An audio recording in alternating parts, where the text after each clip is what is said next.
Welcome to the Education Scholars Conversations. I'm your host, Jeff Yan. In this episode, you will hear part one of my conversation with Tonya Hendrix, Demetrios Kapetanakos, and Dionne Miller from LaGuardia Community College. More links and information about today's conversation can be found on Digication's Twitter, Facebook, and Instagram. Full episodes of Digication Scholars Conversations can be found on YouTube or your favorite podcast app. Welcome to Digication Scholars Conversations. I'm your host, Jeff Yan. My guests today are Tonya Hendrix, Demetrios Kapetanakos, and Dionne Miller from LaGuardia Community College. They are authors of a paper recently published at the International Journal of ePortfolio. The title of this paper is Creating an Integrative Student Liberal Arts Identity, a reflection on the process of building an ePortfolio for a community college liberal arts program. Welcome, everyone. Thank you. I want to say, first of all, I've always been a huge fan and admirer of LaGuardia Community College. It is just, it's been an honor and a pleasure to have been able to work alongside folks at LaGuardia throughout the years. And I think we've had now something like a 15-year-long relationship. And it's just one of the highlights of my life. It's literally it's now a big portion of my life. And it's one that has been so, I'm continuously inspired and impressed by all that you do. And the thing about it is it doesn't stop. It was amazing in the beginning of that journey. It is still amazing 15 years later. And today we have three really just amazing educators here. So I wanted to just maybe go around really quickly, ask you, what do you do at LaGuardia? Really quickly tell us that, maybe starting with Tonya. Hi, everybody. I currently teach first-year seminar classes and biology classes at LaGuardia. Great. And Dionne? I am an Associate Dean for Academic Affairs, and I serve, among other things, as the Program Director for the Liberal Arts major. Awesome. And Demetrios? So I teach first-year seminar. I teach English classes. And I'm actually really, really excited because I'm actually teaching classical lit and Homer for the first time to my students. So sounds fun and nerdy, Jeff, and nerdy. I'm sure that. Hey, look, I'm sure that you find ways. Well, just having interacted with you a little bit, I'm sure you find really good ways to engage with them, which is a lot of what we're going to be talking about today.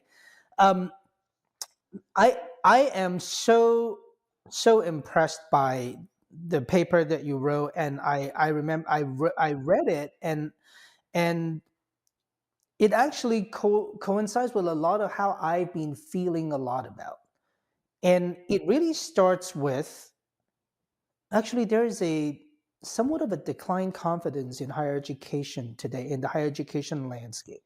Not only, I'm not talking specifically for any kinds of like colleges or regions or but more in general, there has been a decline in confidence in higher education because of a sort of a drop in belief that the value of a degree, what it means. And I think that in your paper, it really you had said that it had literally gone from something like 74% to 41%, based on a study.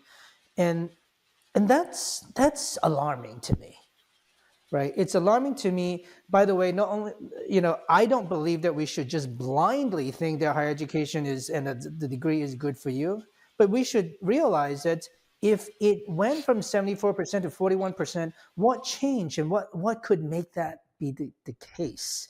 Right. So Dionne, maybe I want to ask you first, as an associate dean. You are someone who would be looking at these things. Both you're thinking about, from a student standpoint, the well-being and all of that, but you're also looking at the bigger picture of where we're going as a college, in your program. So tell me a little bit about what you think when you discover these numbers. It's very alarming, Jeff. I agree. I believe in the purpose of education, just as not only for the individual, but also for society at large. I think apart from giving our students skills so that they can make progress economically, that's important. But we're also giving our students skills to make them good citizens. And when we don't have students in our classroom, we don't have a chance to give them the tools to really allow them to fully participate in their society and to improve, our role as a species overall in the world. So that really alarms me because, I think just knowledge is such a basic fundamental right and something that all of us should be striving to attain, no matter what it is that we do in the world. Yeah. And Dimitri, what does Homer say? Oh, I don't know. I mean, I was actually reading the Iliad yesterday, and Yeah. it's really one of the things that I feel is missing. And being at LaGuardia and working both with people like Dionne and Tonya is thinking about how could we be reflexive about why all of this matters. Why does the liberal arts matters? Why do these different ideas swirling around? Why does this possibly blind poet from 8th century Greece still matter? And they all do. And I feel that one of the things is that we live in a society right now where this idea of reflection is missing, and we really need to think about how could we bring that back, not only to social media, not only into the way we read people, but also that the value of an education is about helping you all do that. Right. And Tanya, do you see the same thing in your classes as well? Absolutely. I think about students and their ability to do critical thinking. When I teach the scientific method, I teach it as evidence-based critical thinking because it is and it's a necessary skill. So when I think about our students or anybody that I love and care for, what I want you to be able to do is take the facts and make them mean something and not have somebody else do that for you. So I'm afraid that, I don't really like to talk about politics really, but there's this idea that an educated populace is not good for somebody. It's obviously good for us as citizens, but who is it not good for? And that's something that we should consider for our students and help our students to consider. Mhm. And and by the way, I want to I want to point out something that I think it's a myth. I think people um, sort of puts this identity onto folks who are in the sciences and STEM to think that these are people who only likes to deal with the black and whites. They do not value reflection. They think it's too soft. They think it's too touchy feely. It is 100% untrue. We have someone on the panel right now who teaches in biology and then another teaches Homer, right? And that both of them are talking about the value of reflection and value of what it means to be a productive citizen. And these are the kind of things that, to me, and I want to go back to Dionne, you very just succinctly had said right away, we need these people to become productive citizens. We want them to have a sense of fulfillment and passion in life, right? To enjoy themselves. And you don't get to be able to do that if all you care about are sort of skills that learnable skills that are, from that seems to satisfy the short-term satisfaction of maybe a job requirement. But that doesn't bring you very far because that job is going to change. That job is going to get evolved over time. Your skill is going to be outdated very quickly, right? Many of those skills are not durable skills. They are ephemeral. Their half lives are short these days, Very. especially when we encounter AI, right? Like Mhm. that's going to the AI is, however we look at it, we like it, we don't like it, we think of it as an assistant, we think of it as a collaborator, etc., etc., all the different metaphors. But what is, I think, pretty easily identifiable is that it is extremely studious. So things that has been published in the world, things that it has its hands on, it reads and it consumes everything. So those kind of first level, I like to think of it as almost like the first level learning, which is just here is some content, read it, remember it, and that's it. That AI is going to be really good at doing. But what I thought was really amazing with Tonya, when you said, well, you need to make that your own. You have to think through that. That's where the critical thinking comes in, right? So this is where you process that experience of, hey, I experienced some fact. And if you can experience it, even better, is even better than reading about it. Then the process of doing that, like dealing with the experience, seems to really be the building block of the critical thinking and the purpose and all of that you talk about. I got so much out of your paper, and I wanted to then say, now I sometimes find that at LaGuardia, I'm always amazed by how incredibly diverse your demographic is. You and that might, to me, it sometimes feel like, as people that work there, you must have almost like no choice, even if you wanted to, but to embrace that diversity, and then you can really use it. And I actually do think that it is a special um, scenario where actually there are a lot of colleges don't have, and therefore they don't truly understand what that means. So maybe one of you can tell us a little bit about, like, what does it mean by, like, in a diverse demographic. I remember, I'll just use one thing that I remember hearing about. I think LaGuardia, there are something like over 150 languages spoken amongst your population, right?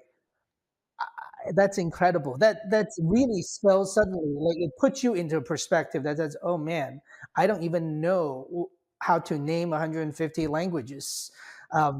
And that there are that many just within the, on campus. And so why don't you tell us a little bit about, sort of where LaGuardia is right now on the demographic, just, ballpark. Well, I'd like to say what's fantastic about being in such a diverse place is that you begin to understand that you don't have to understand diversity in order to appreciate diversity. Mm. So of course, right, I can't speak 150 languages, but I can appreciate that my students speak multiple languages. And sometimes in the classroom it's really helpful for students that share the same first language to have an in-class conversation, because in your second language some things just don't come across. And so just appreciating the diversity is such a big thing. And we talk about our global society. LaGuardia is like a microcosm of a global society. So every day our students are learning and experiencing what it is to work with people who may be like you, or who are not like you, or what I think is even more important, that someone that you think is different from you, you'll see how they are similar to you. So the diversity is such a huge boon for us, right? It makes our classrooms really, really interesting. And it's a boon for our students. I love it. Yeah. And it's not all just about, like, you know, dominated by racial diversity. It's everything else too, right? Yes. I read that something like a third of your students were not born in the United States, Yes. right? Like, that's really so interesting. I wasn't born in the United States, by the way. And I think that there is so much, it makes the world so interesting when you see different perspectives. It allows you to question your own perspectives because you see other people's, right? I, You don't I take think it it's for granted. interesting that a third of this team wasn't born in the United States. Right. That's very astute. So your faculty body also reflect on this with the students too, which is another part of being to be diverse like that. It's I think there's this weird. Well, I think it's weird. I think many of our audience agree with us that it's weird, but I think that there is in much of the sort of mainstream media today that there has been a sort of pushback on diversity. Like there are big companies closing up their DEI initiatives. They are, there are, of course, as educators, we know that in a good number of states, DEI has been attacked. But I also sometimes find that, I think that sometimes sometimes the the programs that are doing that weren't doing the real DEI, like weren't really understanding what it meant, like the way that you had talked about, right? You walked into a room with all these people having different perspectives. You have almost no choice but to appreciate it, and once you do, you see all of the good things that comes out of it, right? It wasn't just something where you go, I'm trying to satisfy some kind of quota, right? That Mm. doesn't happen at LaGuardia. But can I also say that one of the losses I think of also not thinking about is how do these perspectives enhance the student's ability to be in the world? Yes. So, they are navigating multiple languages and many times, multiple experiences, and this is a superpower.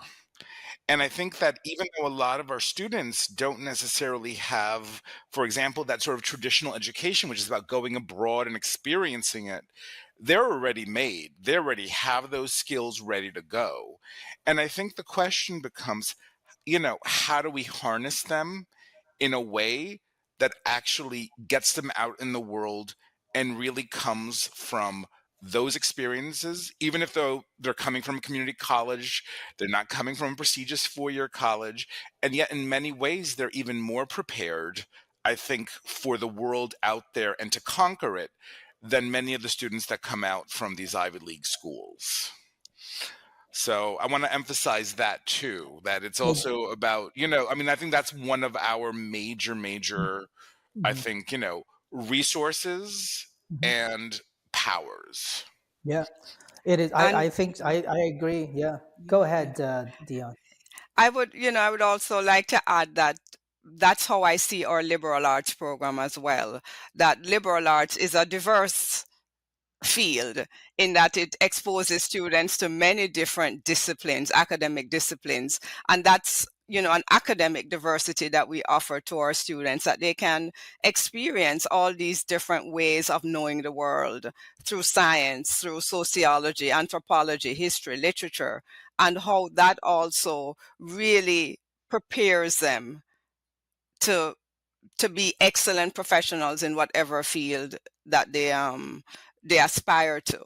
And this is why I believe in the liberal arts, that really it helps students to really appreciate the breadth of human knowledge. I always say I want students to be awed by the knowledge that exists in the world and how they can participate in even gaining a little bit of that knowledge. And we in the liberal arts do that in ways that many other really focused disciplinary pathways can't.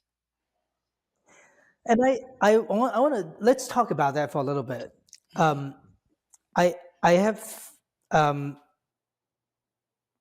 I feel like that for some odd reasons, our society has recently been, well, in the recent years, probably, for it's been the trend now for a little while, maybe even since arguably the industrial age, that that that liberal arts is sort of, you know like it's softer. You're not going to get the hard skills to get that job. You can't be the lawyer or the doctor, or the engineer if you're doing liberal arts. um, but I think that people actually forget that um, almost all the people that are the most, probably possibly many of the most powerful, organizations, companies, industry, they are actually run by people that actually really just have those critical thinking skills and problem solving skills. Oftentimes they are not practicing that one, special discipline. And for people to actually sort of, look down on liberal arts, I think is really weird. Not only do I think that it's weird for that reason, we also have had in our history, if we go back to the Renaissance, right? Renaissance was about like, you know, people like Leonardo da Vinci who who knows everything, who's interested in it, who's curious in the world, who wants to think about flying machines as he's about paintings, right? Who likes to value all these things and make curiosity a huge part of purpose in life.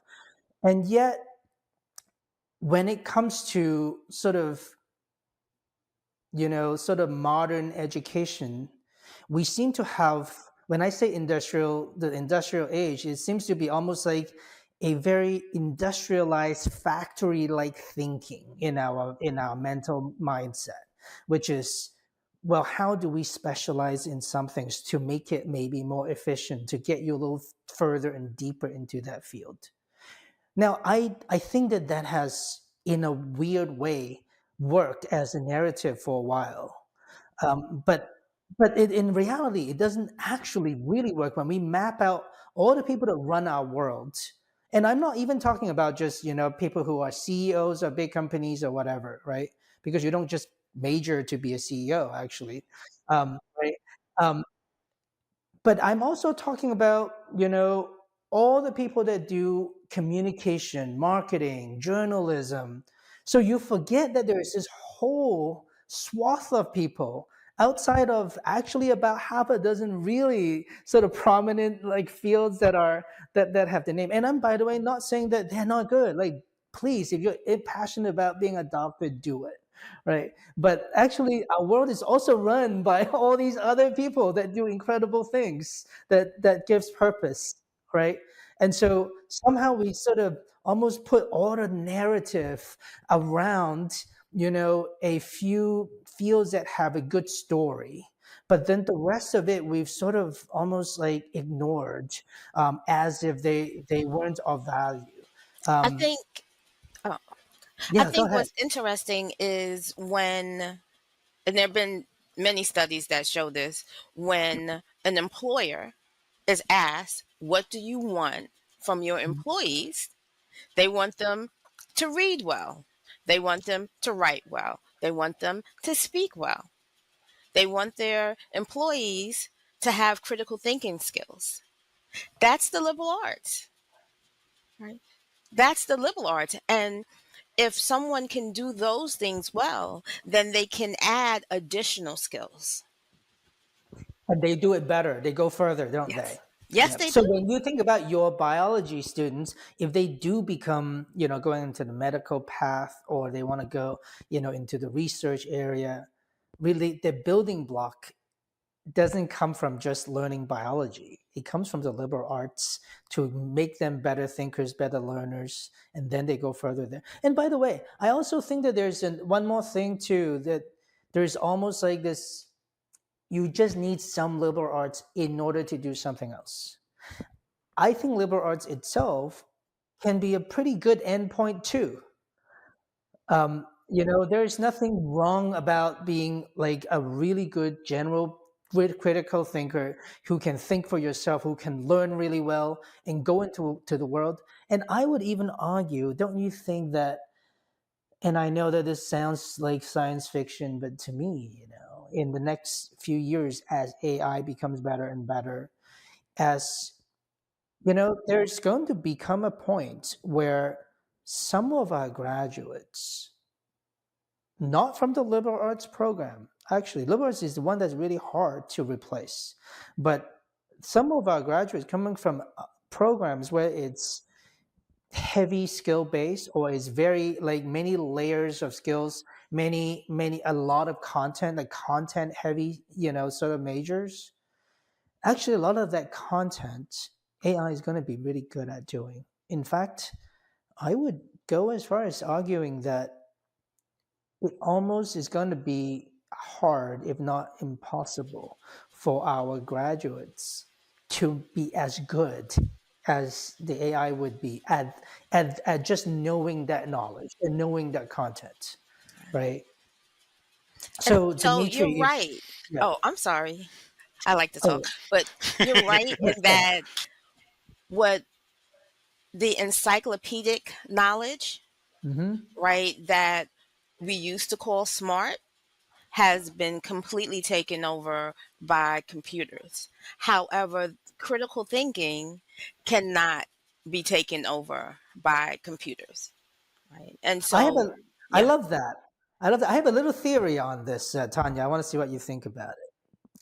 I really think that the way that we do this, the critical thinking, from if you think about it from a cognitive neuroscience standpoint, is all of these nodes of, sort of experiences that we have, and we learn to process them. When we process them, we create links between these, so that's where the neural network comes into our brains, right? That's really how, our brains work.